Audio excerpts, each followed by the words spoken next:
புதுச்சேரியில் இந்தியா கூட்டணியில் காங்கிரஸ் கட்சி சார்பில் போட்டியிடும் வேட்பாளர் வைத்திலிங்கத்தை ஆதரித்து புதுச்சேரியில் உள்ள வில்லியனூர், மாடவீதி, மரப்பாலம் மற்றும் அண்ணா சாலை ஆகிய 3 இடங்களில் திறந்தவெளி ஜீப்பில் தமிழக அமைச்சர் உதயநிதி ஸ்டாலின் பிரச்சாரம் மேற்கொண்டார். அப்போது பேசிய உதயநிதி, அக்கா தமிழிசை சவுந்தரராஜன் புதுச்சேரியில் ஆளுநராக இருந்தவரை மக்கள் ஓடவிட்டார்கள். ஆனால் கடந்த பாராளுமன்ற தேர்தலில் தூத்துக்குடியில் தோல்வி அடைந்தார். பாஜகவில் இருந்தார். உள்ள சௌகரியம் என்னவென்றால், தோல்வி அடைந்தால் எங்கேயாவது ஆளுநராக அனுப்பிவிடுவார்கள் என்ற அவர், அக்கா தமிழிசையை ராஜினாமா செய்ய வைத்துவிட்டு தென் சென்னை தொகுதியில் போட்டியிட வைத்துள்ள நிலையில் அவர் வெற்றி பெற வாய்ப்பு உள்ளதா என கேள்வி எழுப்பினார்.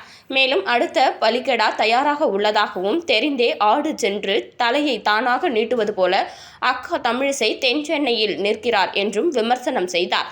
தொடர்ந்து பேசிய அவர், திமுக காரர்களுக்கு தூக்கம் போய்விட்டதாக பிரதமர் கூறி வரும் நிலையில் அவர்களை வீட்டிற்கு அனுப்பும் வரை திமுக மற்றும் கூட்டணி கட்சியினர் தூங்க மாட்டார்கள் என்றார்.